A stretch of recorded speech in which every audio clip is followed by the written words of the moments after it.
अस्सलाम वालेकुम। उम्मीद है तमाम हजरात खैरियत से होंगे। आज हम इंशाल्लाह जो बकिया जो बच गया था लेक्चर का तीसरा हिस्सा और फाइनल हिस्सा सप्लाई चेन मैनेजमेंट का, वो हम इंशाल्लाह आज इसको कंप्लीट करेंगे। और नेक्स्ट इंशाल्लाह हम किसी नए टॉपिक पे, पहले मैंने एक टॉपिक मार्केटिंग का कवर किया है, दूसरा मैंने अब सप्लाई चेन का कवर किया है, अब तीसरा किसी नए टॉपिक के साथ हम हाजिर होंगे ताकि हर बंदे का इंटरेस्ट बना रहे। और आप लोगों से दरख्वास्त है कि आप मेरी हौसला अफजाई इसी तरह जारी रखें। और जिस तरह मैं फ्री ऑफ कॉस्ट एक सर्विस दे रहा हूँ, तो आपसे मुझे फ्री ऑफ कॉस्ट सर्विस ये चाहिए कि आप ज़्यादा से ज़्यादा अपने फैमिली मेम्बर्स के साथ, लोगों के साथ इसको शेयर करें और ज़्यादा से ज़्यादा सब्सक्राइब करें ताकि लोग इससे मुस्तफ़ीद हो सकें। बिस्मिल्लाहिर्रहमानिर्रहीम। आज के टॉपिक का आगाज़ करते हैं। हम सप्लाई चेन मैनेजमेंट का पढ़ रहे थे। आज हमारा लेक्चर नंबर 3 है। थोड़ी सी स्लाइड्स अपनी आगे कर लूँ, ठीक है जी। अच्छा जी, मैंने आपसे पहले जिक्र किया था अपने प्रीवियस लेक्चर में माइक्रो और मैक्रो प्रोसेसेस का सप्लाई चेन का। माइक्रो हमने ऑलरेडी डिस्कस कर लिए थे, आज हम मैक्रो प्रोसेस डिस्कस करेंगे। अब इसमें है जी, supply chain processes discuss in the two views can be classified into. अब इसको हम तीन मैक्रो प्रोसेस को तीन चीज़ों में क्लासिफाई करेंगे। पहला है जी CRM यानी कि कस्टमर रिलेशनशिप मैनेजमेंट, दूसरा है जी ISCM internal supply chain management, और तीसरा है जी supplier relationship management SRM। CRM, ISCM और SRM, आगे इसको मजीद हम डिटेल में डिस्कस करेंगे, ठीक है जी। Integration among the above 3 macro processes is critical for collective and successful supply chain management. इसकी जो इंटीग्रेशन है इन तीनों मैक्रो प्रोसेसेस की, ये बहुत क्रिटिकल है। और इसकी जितनी अच्छी आप इंटीग्रेशन करेंगे आपस में, वो उतना ही अच्छा सप्लाई चेन मैनेजमेंट का मॉड्यूल या स्ट्रक्चर किसी भी ऑर्गेनाइजेशन को प्रोवाइड करेगा, जो उसके लिए बेनिफिशियल होगा और उसको हेल्प करेगा। अब इसको हम फर्दर वन बाय वन इसके जो भी हैं इसके की कंपोनेंट्स उसको पढ़ते हैं सप्लाई चेन मैक्रो प्रोसेसेस के। अब आप आगे डायग्राम आएगी, उसमें आप देखेंगे सप्लायर फर्म और कस्टमर स्टॉप पर हैं, ठीक है। उससे नीचे दूसरे स्टेप में इसके प्रोसेसेस हैं जिसका हमने जिक्र किया, SRM, ISCM और CRM। सप्लायर रिलेशनशिप मैनेजमेंट में हम क्या देखेंगे कि हम सबसे पहला पॉइंट है कि हमारा सोर्स कितना है, हमारा सोर्स कौन सा है, जो हमें रॉ मटेरियल प्रोवाइड कर रहा है प्रोडक्ट बनाने के लिए, हमारा सोर्स कितना स्ट्रांग है और वो हमें हमारे लिए कितना रिलायबल है। तो आपने एक तो सबसे पहले फिल्टरिंग करनी है सोर्सेज की, और बाज़ दफ़ा आपने इमरजेंसी के तौर पर अपने सोर्सेज का बैकअप भी रखा होता है। किसी भी अनफोर्सीन सरकमस्टांसेस की वजह से अगर वो सोर्स आपको टाइम पे या किसी भी वजह से रॉ मटेरियल प्रोवाइड नहीं कर पा रहा, तो अब जाहिर है मैन्युफैक्चरिंग प्रोसेस तो ऐसा है कि आप उसको रोक नहीं सकते, ठीक है। उसको तो आपने जारी रखना है और उसके लिए आपके पास बैकअप भी होना चाहिए। अब एक अच्छा सोर्स होने के साथ साथ आपकी उसके साथ नेगोशिएशन बहुत अच्छी होनी चाहिए, क्योंकि जितना अच्छा आप रॉ मटेरियल सस्ता खरीदेंगे वो आपके लिए भी बेनिफिशियल होगा, आपकी प्रॉफिटेबिलिटी तो बढ़ाएगा ही बढ़ाएगा, ठीक है। और कस्टमर्स के लिए जो रिटेल की प्राइस है वो काफी इकोनॉमिकल सेट करने में आपको आसानी होगी अगर आपका सोर्स रिलायबल है और उसकी नेगोशिएशन आपकी उसके साथ अच्छी है। और उस सोर्स को भी उससे बाइंग जो बाइंग पॉलिसीज हैं आपकी, या बाइंग जो आपने उसके साथ कॉन्ट्रैक्ट किया है, वो भी आपने देखना है। और आपने जो डिज़ाइन बनाया है अपने प्रोडक्ट का, जो भी फॉर्मुलेशन है, उसके इंग्रेडिएंट्स हैं, उसकी कोलैबोरेशन आपने अपने सोर्स के साथ भी रखनी है। एक तो ये चीज़ है कि उसके नॉलेज में हो, ताकि आपने जितने क्वालिटी, क्योंकि रॉ मटेरियल में भी आपके पास एक्सक्यूज मी, उसमें ज़्यादा से ज़्यादा क्वालिटीज़ होती हैं। आप उसको जितनी अच्छी क्वालिटी, यानी कि जितना अच्छा गुड़ डालेंगे उतना ही रिफाइंड और क्वालिटी वाला प्रोडक्ट बनेगा। फिर उसके साथ आपकी सप्लाई कोलैबोरेशन कैसी है, यानी कि आपको वो कितनी अच्छी सर्विस दे रहा है जल्द अज जल्द पहुंचाने के लिए रॉ मटेरियल, क्योंकि रॉ मटेरियल थोड़ा बहुत आपने बैकअप में भी रखना है ताकि किसी वजह से अगर सप्लायर की तरफ से डिले आ जाए तो आपका मैन्युफैक्चरिंग प्रोसेस डिस्टर्ब ना हो। अगर उसकी सप्लाई चेन अच्छी है सप्लायर की, तो फिर आप उस पर रिलाई करेंगे। अदरवाइज आप उसको सजेशन भी दे सकते हैं कि जी हाँ भाई, मेरी भी अपनी भी सप्लाई चेन है, आप उससे मुस्तफीद हो सकते हो, आप अपनी इस्तेमाल करोगे तो मेरी ये टाइम लाइन्स हैं, मेरी ये आपने मीट करनी है, वो फिर इंशाल्लाह वो उसको देख लेगा। अच्छा जी, ये तो सप्लायर के एंड पे हो गया। अब इंटरनल सप्लाई चेन मैनेजमेंट यानी कि ISCM क्या है, ये फर्म के एंड पे होता है। इसमें हमने ऑलरेडी डिस्कस कर चुके हैं स्ट्रेटेजिक प्लानिंग, जो कि लॉन्ग टर्म होती है और इरिवर्सिबल होती है। डिमांड प्लानिंग, ठीक है, हमने अनसर्टेनिटी देखनी है, डिमांड में कोई अनसर्टेनिटी तो नहीं है, उसको लुक आफ्टर करना है और उसको प्रॉपरली एड्रेस करना है। फिर हमने सप्लाई प्लानिंग करनी है कि हमने सप्लाई को प्लान किस तरह करना है, मार्केट में या एंड यूजर तक कैसे पहुंचाना है। अगर वो सप्लाई कंज्यूम होगी है अच्छे तरीके से, अगर उसकी फास्ट कंज्यूमर गुड्स है, तो उसकी फुलफिलमेंट यानी कि उसको दोबारा फुलफिलमेंट के लिए हमने अपना इंटरनल सप्लाई चेन मैनेजमेंट को कैसे हैंडल करना है। और that is the very important, last but not the least, field services आपकी जितनी अच्छी होंगी, क्योंकि प्रोडक्ट, मैं काफी दफा ये चीजें जिक्र कर चुका हूं, कंपनी के नुमाइंदे भी मेरे पास आते हैं और डिस्कशंस के दौरान, सबसे पहले शेल्फ से ऑफ टेक प्रोडक्ट की आपकी उसकी फर्स्ट अपीयरेंस पे उठती है, जिसमें उसकी पैकेजिंग और उसका डिजाइनिंग और उसकी अपीयरेंस और उसकी लुक बहुत अच्छी होनी चाहिए, तो कस्टमर उठाता है। दूसरा जो मेन इंपॉर्टेंट फैक्टर है वो उसकी क्वालिटी है। जब आपके घर तक प्रोडक्ट आ गया, क्वालिटी ने आपको मुतमईन कर दिया, तो वो आपको दोबारा रिपीट सेल देगा। अगर वो क्वालिटी में मुतमईन नहीं कर पाया, तो बस फिर वो दोबारा अपने पिछले ब्रांड पे शिफ्ट हो जाएगा, फिर नया ब्रांड आजमाएगा।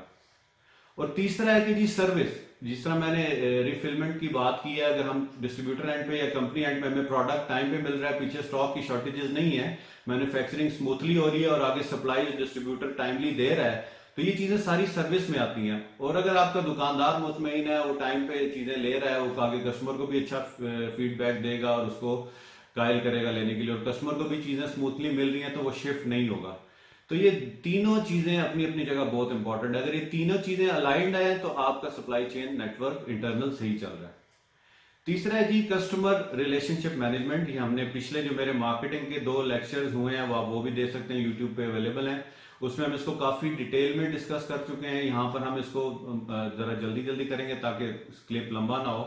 इसमें मार्केट को हमने देखना होता है, प्राइस को देखना होता है, चीजें बिक कैसे रही हैं, इसमें कॉल सेंटर IT जिससे रिलेटेड जो आपका CRM में IT का बड़ा अच्छे जो सॉफ्टवेयर होते हैं जिसके जरिए आप मॉनिटरिंग कर रहे होते हैं, इंटरनल और एक्सटर्नल, वो आपको बहुत ज़बरदस्त होना चाहिए। ऑर्डर मैनेजमेंट, ऑर्डर प्लेसमेंट कर रहे हैं, उसकी मॉनिटरिंग हो रही है, तो वो आप उसको देखेंगे। वो तो CRM हम ऑलरेडी डिस्कस कर चुके हैं, तो इसलिए मैं इस पर ज़्यादा टाइम नहीं दूंगा। अगर CRM पे कोई बंदा ज़्यादा इंटरेस्टेड है, तो वो मेरे इसी चैनल पे जाके मेरे 2 लेक्चर्स ऑलरेडी पड़े हुए हैं मार्केटिंग के, उसमें की लिस्ट में, प्ले लिस्ट में, उसमें से जाके आप देख सकते हैं। अच्छा जी, अब हमारे पास कुछ एग्जांपल्स हैं सप्लाई चेन की। मैंने आपको बुक भी बताई थी, अगर आप उस बुक में से पढ़ेंगे, एग्जांपल्स बड़ी डिटेल में है, ये सेल्फ एक्सप्लेनेटरी हैं। इसको मैं थोड़ा थोड़ा टच करूंगा, बाकी अपनी बुक से भी आप देख सकते हैं, और इसको आप गूगल पे भी सर्च करेंगे तो इनकी सारी चीजें आ जाएंगी। इसमें एग्जांपल्स ऑफ सप्लाई चेन, इसमें 4 बड़ी फेमस कंपनीज हैं। एक तो गेटवे एंड एप्पल, और इसके बाद जारा है, और फिर टोयोटा है और अमेजोन है। ये कंपनियां तारुफ की मोहताज नहीं है, सब लोग इनको जानते हैं। अच्छा जी, गेटवे एंड एप्पल का हम इसमें पढ़ते हैं। Why did Gateway choose not to carry any finish products inventory of its retail store? Why did Apple choose to carry inventory its store? ठीक है, अब ये गेटवे और एप्पल का कंपैरिजन किया हुआ है। ठीक है, ये वो सवाल हैं जो आप बुक में से देख के आपने ये एक छोटी सी असाइनमेंट भी समझ लें, आपने इसको देखना है और उसको बताना है। ठीक है जी। दूसरा सवाल है कि should A firm with an investment in retail stores carry and finish goods inventory? What are the characteristics of products that are most suitable to be carried in finished goods inventory? What characterizes products that are best manufactured to order? ठीक है, ये आप इन दोनों companies की case study पढ़ के इस सवाल का जवाब आपने खुद लेना है, क्योंकि अब मैंने 3 लेक्चर से आपको सारा understanding of supply chain management पढ़ा चुका हूँ। ये एक असाइनमेंट, आप उसको खुद देखेंगे। How does product variety affect the level of inventory that retail store must carry? Is a direct selling supply chain without retail store always less expensive than a supply chain which retail stores. आखिरी सवाल है, what factors explain the success of supply retail and the failure of gateway country store? ये आपने सवालात पढ़ लिए, मैंने आपके लिए यहाँ पर रिपीट भी करनी है ताकि आपको समझिए। तकरीबन 1 2 3 4 5 सवाल हैं। ये केस स्टडी मैंने आपको बुक का नाम पहले बता दिया था, सुनील चोपड़ा गालिबन, हाँ जी, 5th edition, Sunil Chopra 5th edition. आप गूगल करेंगे, इसकी सॉफ्ट कॉपी आपको इंटरनेट पे भी मिल जाएगी। इसकी केस स्टडी पढ़े और इन सवालों के जवाब ढूंढे, और इनके सवालों के जवाब ढूंढने में अगर आपको कोई दिक्कत आती है तो आप मेरी जो इस अभी स्लाइड चलती है इसमें मेरा इंस्टाग्राम, लिंक्डइन, ठीक है, हर बंदा मुख्तलिफ सोशल मीडिया की प्लेटफॉर्म यूज कर रहा था, तकरीबन 6 के 6 प्लेटफॉर्म में भी ये वीडियो चलती है, तो उसमें पट्टी आती है, आप उस पर से देखकर मुझसे रब्ता कर सकते हैं अगर किसी चीज में समझ नहीं आ रही। दूसरा केस है जी जारा का। जारा के सवालात हैं, what advantages does Zara gain against the competition by having a very responsive supply chain. ठीक है, आपने वो एडवांटेजेस तलाश करने हैं कि जो रिस्पॉन्सिव सप्लाई चेन यूज करके जारा ने हासिल की है। Why has Inditex chosen to have both in-house manufacturing and outsourced manufacturing? वो उसने आउटसोर्स और इन हाउस दोनों यूज किए, उसका बताना है आपने। Why has Inditex maintained manufacturing capacity in Europe even though manufacturing in Asia is much cheaper? ये देखिए, बड़े जबरदस्त, आपका जितना इतना जबरदस्त सब्जेक्ट है सप्लाई चेन मैनेजमेंट का, आप इसमें जितना इन्वॉल्व होंगे आपको ये इसकी केस स्टडी करने में उतना मजा आएगा। तीसरा सवाल है, Why does Zara source products with uncertain demand, जो हमने पढ़ा already, from local manufacturer and products with predictable demand from Asian manufacturers? ये आपने जवाब तलाश करना है। What advantage does Zara gain from replenishing its store multiple times a week compared to a less frequent schedule? ये देखें ना, replenishment भी हमने पढ़ा, उसको देखते हुए आपने इसका आपने देखिए, हर बंदे का बिजनेस करने का स्टाइल डिफरेंट है। ये आप अपने ज़हन से खुद देख सकते हैं, आप चीज़ों को किस तरह देख रहे हैं, और आप स्पेशली जो बिजनेसमैन है वो अपने अपने जो बिजनेस कर रहे हैं उसको और अपने मैन्युफैक्चरिंग को देखते हुए इन सवालों के जवाब दें। ठीक है, affect the design of its distribution system. आखिरी सवाल है जी, do you think Zara's responsive replenishment infrastructure is better suited for online sales and retail sales? ये आपसे सजेशन भी मांग रहा है कि आपने बताना है कि जी responsive replacement infrastructure is better suited for online sale के लिए उसका, वो क्योंकि जारा जो है ना वो ऑनलाइन सेल भी कर रहा है और रिटेल सेल भी कर रहा है। आपने इसकी लॉजिक देनी है कि कौन सा बेहतर है और उसमें आपने उसको जस्टिफाई करना है। इसके बाद है G W Grainger and McMaster Carr, how many DCs should distribution channel, DCs का मतलब है distribution channel, should be build and where should they be located? ये हमने सारा पढ़ा है स्टार्ट में, आप इसका आसानी से जवाब, पहले केस स्टडी पढ़े और इसके जवाब ने। How should product stocking be manage of the DCs, should all DCs carry all products? तीसरा सवाल है, what product should be carried in inventory and what product should be left with the supplier to be shipped directly in response to a customer order? What product should WW Granger carry at a store? उसको कौन से products रखने चाहिए? How should market be allocated to distribution channels in terms of order fulfillment? What should be done if an order cannot be completely filled from a DC? Should there be specified backup location? How should they be selected? देखें, backup location का बड़ा शुरू में मैंने lecture में जिक्र किया था और उसकी इंपॉर्टेंस का भी बताया था, या आप उसको देखते हुए जवाब दे सकते हैं। ये भी कंटिन्यू है। How should replenishment of inventory be manage at the various stocking locations? ये भी बताया आपको। How should web orders be handled relative to the exciting business? It is better to integrate the web business with the existing business और to set up separate distribution? ये जो आप देखना आपने, ये सारी चीजें हम पढ़ चुके हैं। जिसने मेरे तीनों लेक्चर, आज लास्ट लेक्चर है इस टॉपिक का, जिसने मेरे तीनों लेक्चर्स देखे हैं उसको ये असाइनमेंट करने में कोई मुश्किल या तंगी नहीं होगी। आखिरी सवाल है इससे, इस केस स्टडी से, what transportation mode should be use for order fulfilment and stock replenishment? अगर जो बंदे सीरियस पढ़ रहे हैं और इससे कुछ लर्निंग हासिल करना चाहते हैं, मेरा ईमेल एड्रेस भी मैंने स्लाइड के हर स्टार्टिंग में देता हूँ, आप मुझे उसमें ये असाइनमेंट्स बना के भेज सकते हैं, मैं आपको उसका ग्रेडिंग भी करके दूंगा। प्लस अगर जिनको बुक चाहिए वो मुझसे रब्ता कर सकते हैं, इसकी सॉफ्ट कॉपी मेरे पास अवेलेबल है, मैं उसकी बुक भी आपसे शेयर करूंगा। अगला केस है जी टोयोटा का। Where should plants be located? What degree of flexibility and what capacity should each have? देखिए अभी डिफरेंट इंडस्ट्री है, कुछ कंज्यूमर है, कुछ रिटेल है, कुछ ऑनलाइन सेलिंग कर रहे हैं। अब ये आगे जी मैकेनिकल आइटम यानी कि कार इंडस्ट्री है। तो ये देखें इंडस्ट्री टू इंडस्ट्री चीजें वेरी करेंगी। आपने सिचुएशन को देखते हुए आपने बेशक इसमें से कोई एक केस स्टडी उठा लें जो आपके इंटरेस्ट की है और उसमें वो आप करके मुझे भेज सकते हैं उसके जवाब। वट उसके बाद should plants be able to produce for all markets? How should markets be allocated to plants? What kind of flexibility should be built into the distribution system? ये सारे जवाबात इन तीनों लेक्चर्स में मौजूद हैं। How should this flexible investment be valued? What action may be taken during product design to facilitate the flexibility? ठीक है, अब Amazon आगे जी। अमेजोन बहुत एक जबरदस्त ऑनलाइन चैनल है, स्टोर है, आप सबको पता है। Why is Amazon building more warehouses at it as it grows? उसने क्यों ज्यादा से ज्यादा अपने वेयर हाउसेज बनाए जितना जितना उसने ग्रो किया है? How many warehouses should it have and where should they be located?